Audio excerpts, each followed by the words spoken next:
क्या बोल रहे हैं ये? आज के वीडियो में आपके अज्ञान की पोल खुल गई है। आप पहले 52 अक्षर के लिए बोलते थे, लेकिन अब मना कर रहे हैं। पता नहीं घुटनों में तुम्हारी बुद्धि चली गई है।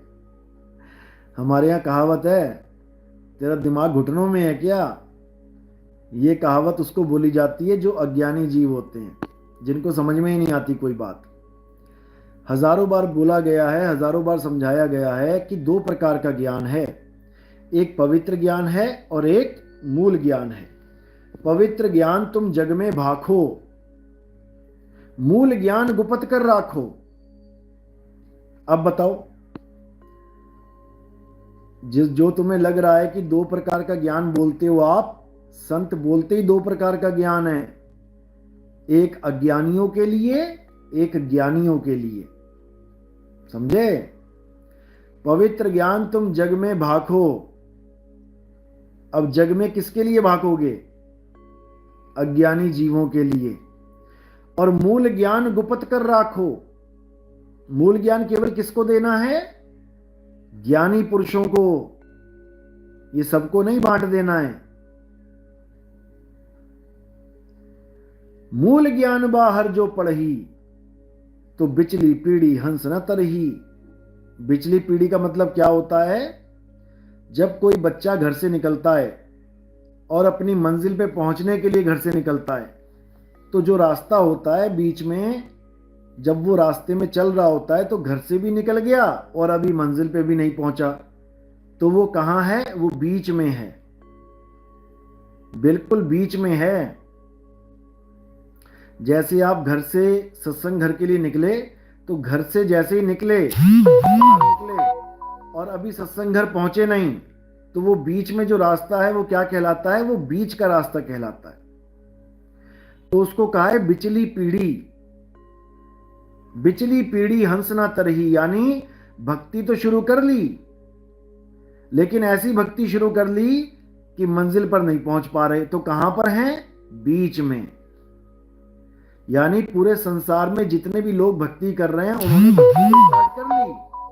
किसी ने पत्थरों को पूजना शुरू कर दिया, किसी ने मंत्रों को जपना शुरू कर दिया, किसी ने नदियों में नहाना शुरू कर दिया, किसी ने पहाड़ों पे चढ़ना शुरू कर दिया दर्शन के लिए तीर्थ स्थानों के, किसी ने पर्वतों की परिक्रमा शुरू कर दी, किसी ने कुछ कर लिया, किसी ने कुछ कर लिया।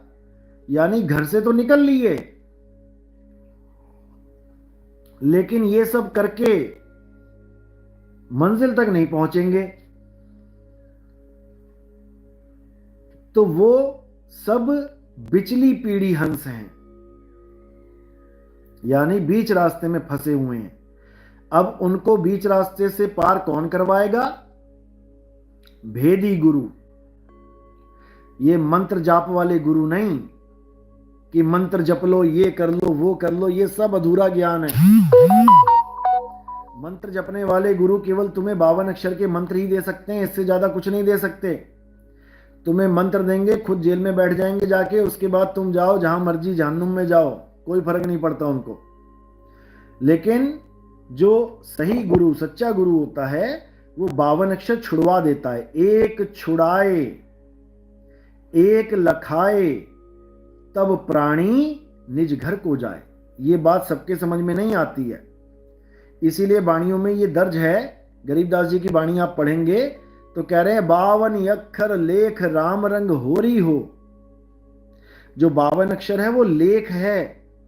आज एक भगत से बात चल रही थी, कल तो काफी मैसेज आए रामपाल जी के भक्तों के, कम से कम 150-200 मैसेज आए, ज्यादा ही आए होंगे, झड़ी लग गई। और सब यही सवाल कर रहे थे कि फिर आप 52 अक्षर क्यों देते हो? तो मैंने समझाया उनको कि भाई 52 अक्षर को पहले जान लो। जब तुम 52 अक्षर जप रहे हो, तुम्हारे दिलो दिमाग में 52 अक्षर फीड हो चुके हैं, तो उसको निकालने के लिए, भुलाने के लिए, छुड़ाने के लिए हम नए 52 अक्षर देते हैं, ताकि तुम्हारे दिमाग से वो 52 अक्षर हट जाएं।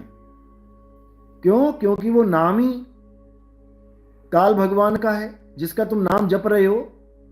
वाणी बोल रहे हो, तेरा एक नाम तारे संसार। वाणी तो सही गा रहे हो कि तेरा एक नाम तारे संसार। और नाम कितने जप रहे हो?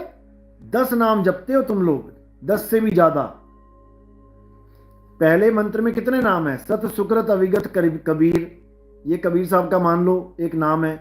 ओम कलियम हरियम शरियम सोहंग सत्यम, देखो 5-6 नाम तो यही हो गए। उसके बाद ओम सोहंग अलग जपोगे, फिर सतनाम के नाम पे, सारनाम के नाम पे सत कबीर जपोगे, कितने सारे नाम हो गए। और बाणी क्या गा रहे हो? एक शब्द मेरे प्राण बसत हैं, बहुर न भवजल आवा। बाणी बोल रहे हो एक शब्द मेरे प्राण बसत हैं, और शब्द का जंजाल लेके बैठे हो। गीता में भी ये नाम आपको नहीं मिलेंगे, कलियम हरियम शरियम सोहम सत्यम कहीं नहीं मिलेंगे। गीता ज्ञान दाता भी कह रहा है कि तू केवल एक नाम जप ले, एक नाम ओम।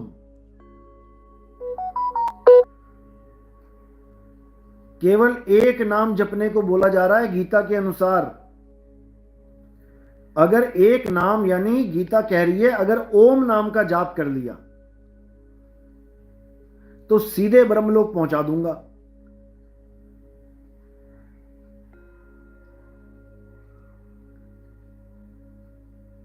ये देखो आर्यन सतलोक, यही बंदा था जो मुझे ये बोल के मैसेज कर रहा था, गुरुजी मैं आपसे नाम लेना चाहता हूं। ऐसे ही शातिर लोग होते हैं, इसको मैंने प्रमाण भी दिया कि ये 52 अक्षर लेके बैठा है तू, 52 अक्षर में वो नाम नहीं है। अरे कौन सा नाम नहीं है ये तो बता दो। रामपाल जी महाराज कहते हैं सोहंग नाम नहीं है 52 अक्षरों में, यानी संस्कृत भाषा के ग्रंथों में।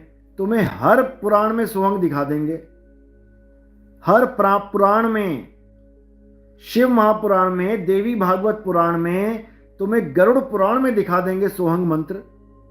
फिर कौन सा 52 अक्षर है तुम्हारा भाई?